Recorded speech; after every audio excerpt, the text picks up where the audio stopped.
Dicen que la sangre es más espesa que el agua. Dicen que la familia es el único refugio seguro en un mundo lleno de lobos. Pero, ¿qué pasa cuando los lobos duermen en la habitación de al lado? ¿Qué haces cuando las personas que deberían protegerte son las que sostienen el cuchillo detrás de tu espalda? Me llamo Julián, y durante 30 años creí que era el hombre más afortunado del mundo. Tenía una empresa en crecimiento, una esposa que adoraba y una familia extendida que, según yo, me amaba por encima de todo. Pero todo era una mentira. Una fachada construida con sonrisas falsas y abrazos hipócritas. Aquel martes lluvioso de noviembre, descubrí que el 90% de mi familia no solo me estaba engañando, sino que estaban planeando mi destrucción total. No querían mi ayuda, querían mi vida. Querían mi esfuerzo, mi dinero y mi dignidad. Pero cometieron un error fatal, pensaron que yo era débil. Pensaron que, por ser el bueno de la familia, me quedaría de brazos cruzados mientras me lanzaban al vacío. Se equivocaron. Hoy les voy a contar cómo pasé de ser la oveja sacrificada a ser el arquitecto de su propia ruina. Esta no es solo una historia de traición, es la crónica de una venganza fría, calculada y, sobre todo, justa. Prepárense, porque después de hoy, entenderán por qué a veces hay que quemar todo el árbol para salvar el bosque. Todo comenzó hace 3 años. Mi padre había fallecido, dejándome a cargo de la pequeña constructora familiar. En ese momento, la empresa era un caos, llena de deudas y con contratos a punto de cancelarse. Mi madre, Elena, y mis 3 hermanos mayores, Marcos, Lucía y Roberto, me miraron a los ojos y me suplicaron que tomara el mando. Julián, tú eres el único con cabeza para esto, me decía mi madre mientras me acariciaba la mano. Tus hermanos no saben de negocios, pero todos dependemos de ti. Somos una familia, y la familia se apoya. Yo, movido por el amor y la lealtad, acepté. Trabajé 16 horas al día.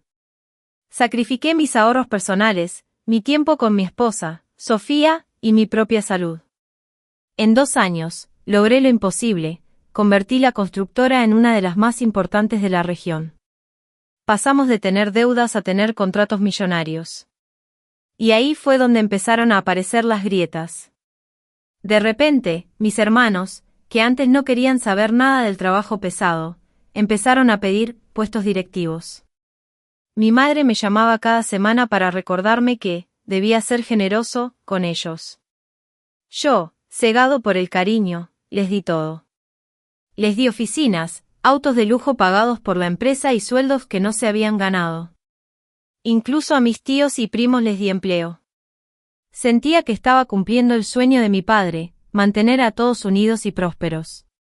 Pero lo que yo no veía era que, mientras yo construía el edificio, ellos estaban quitando los ladrillos de la base para venderlos por su cuenta. Sofía, mi esposa, fue la única que intentó advertirme. Julián, no te respetan. Solo te ven como un cajero automático, me dijo una noche. Yo me enojé con ella. ¿Cómo podía decir eso de mi propia madre? ¿De mis hermanos? Pensé que ella era la que estaba mal. Qué equivocado estaba. La ceguera emocional es la forma más peligrosa de estupidez. Y yo era el rey de los estúpidos. La primera señal real de que algo andaba muy mal surgió por un error administrativo. Un lunes por la mañana, mi contadora de confianza, una mujer que había trabajado con mi padre durante 20 años, entró en mi oficina con la cara pálida. Julián, tenemos que hablar en privado. Ahora, dijo cerrando la puerta con llave. Me mostró una serie de facturas de proveedores que yo no reconocía. Eran pagos por materiales que nunca llegaron a nuestras obras. Montos enormes, cientos de miles de dólares, desviados a una empresa fantasma llamada Consultora del Norte. Mi corazón empezó a latir con fuerza. Pensé que algún empleado externo nos estaba robando. Pero cuando empezamos a rastrear las firmas de autorización, sentí como si me hubieran dado un golpe en el estómago. Las firmas eran de Marcos y Roberto, mis hermanos. Debe ser un error, balbuceé. Quizás es un proyecto nuevo que olvidaron mencionarme. No es solo eso, Julián, continuó la contadora con voz temblorosa. He revisado los registros de propiedad de la empresa. Alguien ha estado falsificando tu firma en documentos de transferencia de acciones. En ese momento, el aire se escapó de mis pulmones.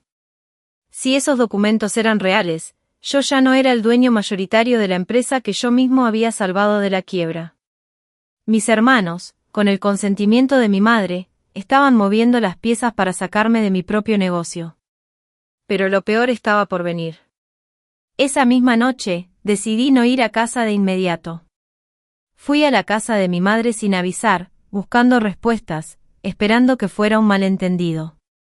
Quería que me dijera que mis hermanos eran unos tontos, pero que ella no sabía nada. Llegué y vi todos los autos estacionados. Había una cena familiar. Todos estaban allí, mis hermanos, sus esposas, mis tíos, incluso algunos primos.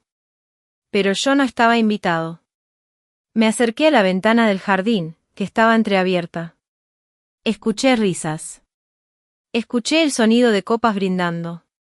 Y luego, escuché la voz de mi madre. Ya falta poco, hijos. Julián es un sentimental. En cuanto firme el contrato del nuevo complejo habitacional, todas las acciones pasarán a nombre de ustedes. Él se quedará con la responsabilidad legal si algo sale mal, y nosotros nos quedaremos con el capital. Es lo justo, después de todo, él siempre fue el favorito de su padre. Es un idiota, se burló mi hermano Marcos. Se cree el héroe de la familia, pero es solo nuestro empleado gratuito. Salud por el nuevo dueño de la constructora. Escuché las risas de todos. De mis tíos, de mis primos. Todos sabían. Todos estaban en el plan. El 90% de las personas que yo amaba estaban celebrando mi ruina mientras yo, afuera, en la oscuridad de la lluvia, sentía como mi corazón se hacía pedazos. Pero en ese momento, la tristeza se transformó en algo más. Algo frío. Algo oscuro. Algo que nunca antes había sentido. La tristeza murió y nació un plan. Esa noche, mientras conducía de regreso a casa bajo la lluvia, no derramé ni una sola lágrima. El dolor se había congelado. Mi mente, que siempre había sido buena para los números y la logística, empezó a funcionar a una velocidad aterradora. Si ellos querían una guerra, la tendrían. Pero no sería una guerra de gritos y reclamos. Sería una demolición controlada. Al llegar a casa, Sofía me esperaba preocupada. Le conté todo. Le conté las facturas falsas, las firmas robadas y, lo más doloroso, las risas de mi madre brindando por mi caída. Esperaba que Sofía se sorprendiera, pero su reacción me dio la última pieza del rompecabezas. Julián, dijo ella, bajando la mirada. Tu hermano Roberto me llamó ayer. Intentó convencerme de que te dejara. Me dijo que la empresa iba a quebrar y que tú terminarías en prisión por fraude. Me ofreció una salida, si yo lo ayudaba a convencerte de firmar unos papeles de jubilación anticipada. Me quedé helado. No solo querían mi dinero, querían dejarme solo. Querían destruir mi matrimonio para que no tuviera a nadie que me defendiera. ¿Y qué le dijiste?, pregunté con un hilo de voz. Le dije que se pudriera, respondió ella con firmeza. Pero no te lo dije antes porque no quería romperte el corazón. Ahora sé que fue un error. Dime qué vamos a hacer. En ese momento, la besé. Tenía una aliada. Y tener una aliada dentro del nido de serpientes era mi mayor ventaja. Mi plan era simple pero letal, les daría exactamente lo que querían, pero lleno de veneno. A la mañana siguiente, llegué a la oficina con una sonrisa. Saludé a mis hermanos como si nada hubiera pasado. Actué como el idiota sentimental que ellos creían que era. Incluso me disculpé con Marcos por haber estado tan estresado últimamente. Tienes razón, hermano, le dije, dándole una palmada en el hombro. He estado trabajando demasiado. Quizás sea hora de que ustedes tomen más responsabilidades. He preparado un nuevo paquete de proyectos millonarios y quiero que ustedes los manejen directamente. Vi cómo se les iluminaban los ojos. La codicia es un velo que ciega incluso a los más astutos. No sospecharon nada. No sabían que esos proyectos millonarios eran, en realidad, una serie de trampas legales y financieras que solo alguien con mi conocimiento técnico podría navegar. Durante las siguientes semanas, alimenté su ego. Les entregué el control de la Consultora del Norte, la empresa fantasma que ellos mismos habían creado para robarme. He descubierto esta consultora externa, les dije en una reunión familiar, frente a mi madre. Parece que hacen un trabajo excelente. He decidido transferir todos nuestros contratos de infraestructura pública a ellos. Roberto, tú serás el director legal. Marcos, tú manejarás los fondos. Mi madre sonrió desde la cabecera de la mesa. Estaba orgullosa, pero no de mí, sino de lo fácil que era manipularme. ¿Ves, Julián?, dijo ella con esa voz dulce y falsa. La familia unida es más fuerte. Estás haciendo lo correcto. Lo que ellos no sabían es que esos contratos de infraestructura pública tenían cláusulas de penalización masivas por retrasos o materiales defectuosos.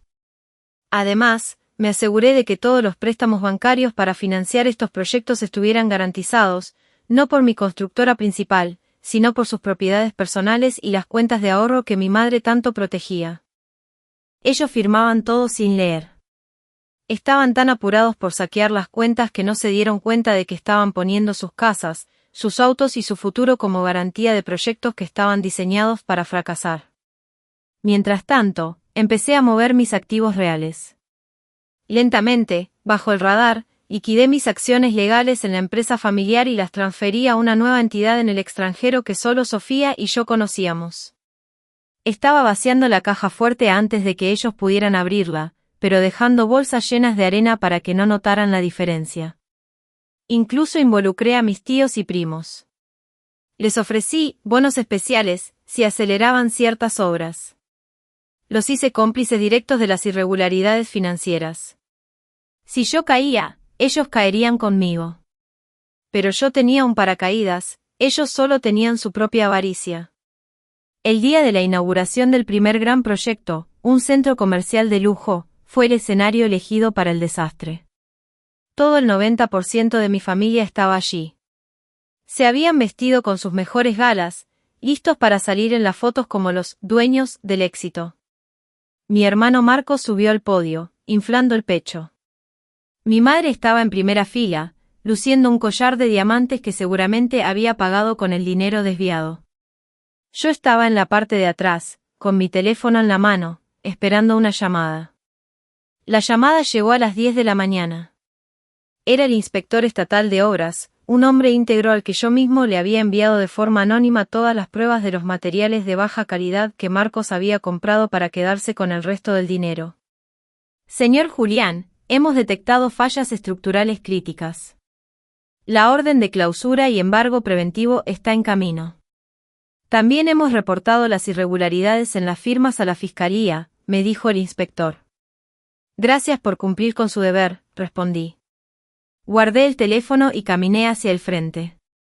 Marcos estaba terminando su discurso. Y todo esto ha sido posible gracias a la unión de la familia, decía él con una sonrisa cínica.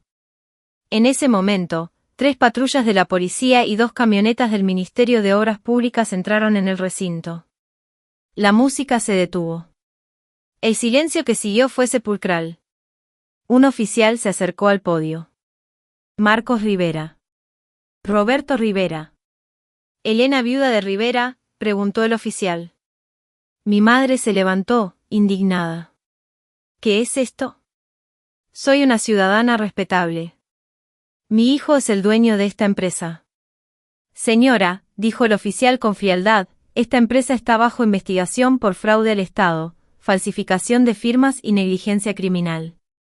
Y según estos documentos de propiedad que ustedes mismos registraron el mes pasado, ustedes son los únicos responsables legales y financieros. Vi cómo el color desaparecía del rostro de mi madre. Miró a Marcos. Miró a Roberto.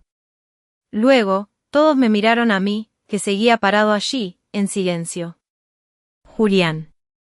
Haz algo, gritó Roberto, mientras un oficial le ponía las esposas. Explícales que tú eres el encargado. Diles que fue un error. Me acerqué lentamente a ellos. Los miré a los ojos, uno por uno.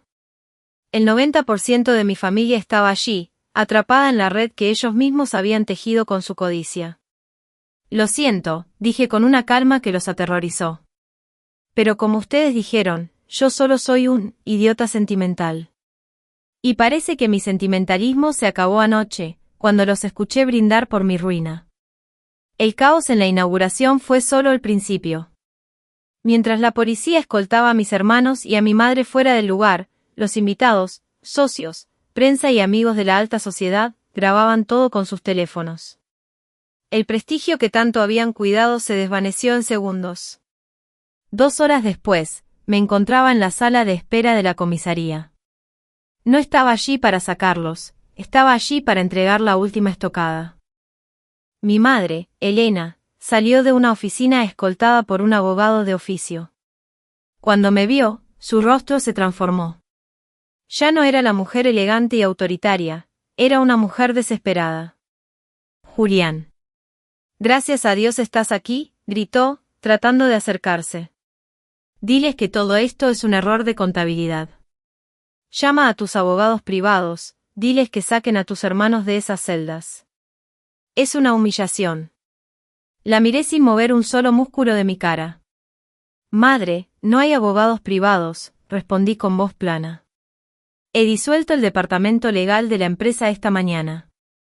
Y los abogados que yo pagaba personalmente, bueno, ahora trabajan para mi nueva firma. No tienen nada que ver con ustedes. Ella se tambaleó como si le hubiera dado una bofetada. ¿De qué hablas? Soy tu madre, Julián. Tu familia.